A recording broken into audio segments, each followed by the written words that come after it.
Meaning of Geordie. Geordie. Geordie. Geordie. Geordie.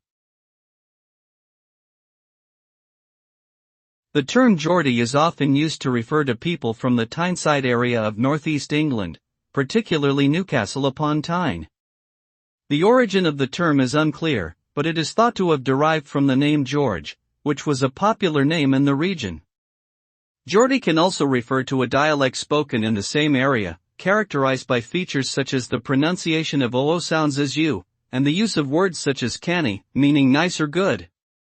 Overall, Geordie is a distinctive aspect of the rich cultural heritage of the northeast of England.